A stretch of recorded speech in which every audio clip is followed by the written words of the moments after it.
will build them and not put them down, and I will plant them and not pluck them up. And I will give them a heart to know me, that I am the Lord, and they shall be my people, and I will be their God, for they shall return unto me with their whole heart. I mean, from the perspective of the renewal, like, that's it. That's hard to find a clearer perspective of God's renewing capabilities than right there in the Old Testament, even though they really didn't recognize that as such in the Old Testament. But I guess it's not off course to the larger issue, but maybe not to 15 and 16. Let me do 17 here. Nor did I go up to Jerusalem to those who were apostles before me, but I went away into Arabia and returned again to Damascus. From the book of Acts, we see that Paul was converted on the road to Damascus and subsequently stayed in a closet, not eating or drinking for 3 days, symbolic of the death and resurrection of Jesus Christ. And then a man from Straight Street, interestingly, called Ananias, which I believe Straight Street is still there. I think if you go to Damascus, you can still find Straight Street. He comes there and lays hands and prays for him, and his eyes are opened. And then he goes to Arabia and returns to Damascus. It's all very emblematic of the death and resurrection, But I'm sure, Chris, you've got a ton of stuff on Arabia. Yeah, I've got a few different things here. Well, first, before I hit some of that stuff, I'll mention some other things. This idea of sort of going away to the wilderness before you are, as Missler points out, other wilderness finishing schools. Moses is 40 years in the desert, which I could take or leave, really, but Elijah, who actually spends time in Arabia and actually a cave very near it when he has this very unique experience with God there. David also in Adullam cave, that whole idea there.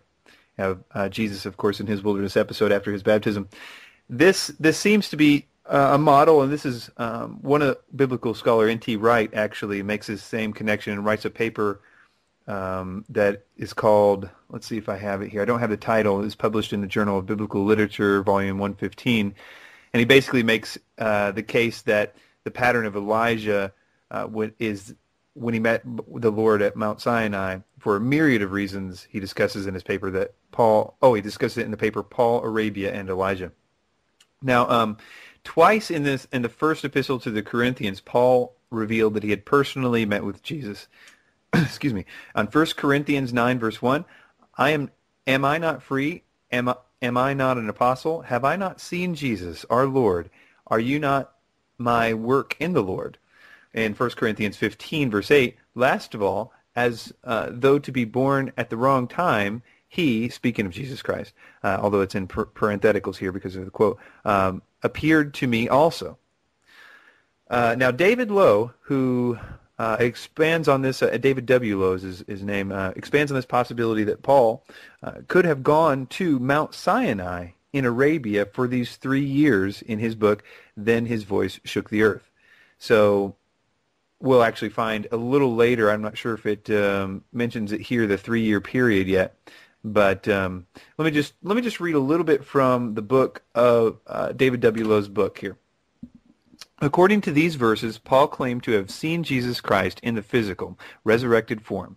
Paul was not referring to what happened on the road to Damascus because he saw a bright light and was blinded, and clearly a blind man cannot claim to see anything or anyone. When later recounting the Damascus Road experience before King Agrippa in Acts chapter 26, Paul said that the Lord told him he would appear to him again in the future, in Acts 26, verse 16. But get up and stand on your feet, for I have appeared to you for this reason, to designate you in advance as the servant and witness to the things you have seen and to the things in which I will appear to you. It is true that the Lord appeared to Paul at least 3 times during his journeys described in Acts. In Corinthians, the Lord appeared, in Corinth, the Lord appeared to him in a vision, and this is in Acts 18, verses 9 through 11, in a trance, Acts 22, verse 18, and after his brief appearance before the Jewish Sanhedrin Council, the Lord stood near to Paul and told him that he would not die in Jerusalem, but he would be going to Rome, in Acts 23, verse 11. If any of these three instances would qualify for the physical appearance of the Lord to which he was referring, the third would be the best choice, as the first two appearances were in a trance or vision state. However, according to Paul's words in Acts chapter 26, the Lord was going to appear to him in the future to designate him as a servant and a witness of the things he would later show him. Paul also states that Mount Sinai is in Arabia. And he does this later on in the book of Galatians, chapter 4, verse 25. Now, Hagar represents Mount Sinai in Arabia and corresponds to present Jerusalem, for she is in slavery with her children. Now, there is a lot more to this story, and if you have anything that you can think of to add to it, it might be a good thing to chime in at the moment. I'm going to just leave it there because it's real easy to go down the Arabia rabbit hole and then wind up with sand in your toes. Well, yeah, I don't want to try to sell this too much, but what I would say about it, and I think this is interesting, and we'll see this here in the next verse when he does say, then after 3 years I went up to Jerusalem to see Peter and abode with him for 15 days. I'll just get to that when we get to that verse. But I will say that the idea of Mount Sinai being in Arabia, a lot of people have a view that Mount Sinai is what we call Mount Sinai now, was essentially designated to be Mount Sinai by Constantine's mother, I believe. Mm-hmm. And it's, for lots of reasons, probably not the real actual Mount Sinai. But it is my personal belief, and I don't want to sell this too strong, but that the real actual Mount Sinai is, in fact, in Arabia. And I believe it's possibly a mountain called Jabal al-Lawz. That's Jabalal-Lawz. Now, there's Jewish artifacts, including an altar at the foot of this thing with... I believe that's the one where the top is still scorched, right?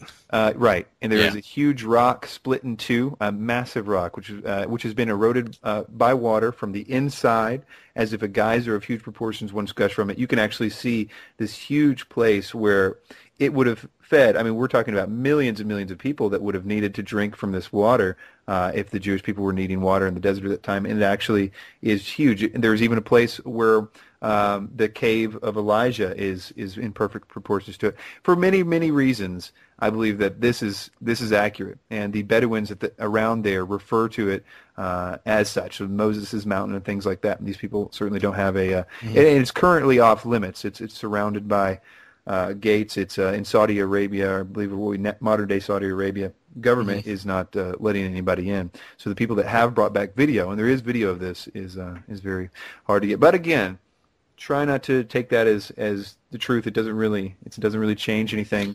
And it's interesting. It's interesting, but it's not life-changing, maybe. Right. And that's all I have on that. Yeah.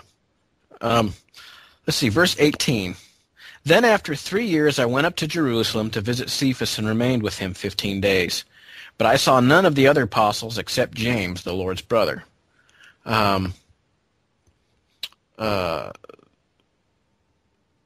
So we see that James, interestingly, James, the Lord's brother, was with Jesus' mother Mary. Many believe that. When they all sort of make an appearance there in Matthew, the Gospel of Matthew, 12:46. While he yet talked to the people, behold, his mother and his brethren stood without, desiring to speak with him. It's really the kind of the coolest thing to see this is that James, the Lord's brother, has become sort of a leader in this church, when at the time of Jesus' going around was, he didn't know what to make of Jesus. In fact, they came and said, all right, it's time to come home. You've lost your mind. It's really neat for me to see that even Jesus' brother was brought into the kingdom of heaven and believed in the divinity of someone that he had touched with his hands, with his own flesh and blood, someone he had probably run with, talked with, walked with, and even partied with, there at the wedding there in John 2. Chris? Well, I think partying is a loose term there. I don't think that they were getting drunk. That's what I always think of when I think of partying. Oh, well, no, they were at a wedding, so they were at a party. He went to a party. Well, it was a wedding, but it was wedding a wedding party.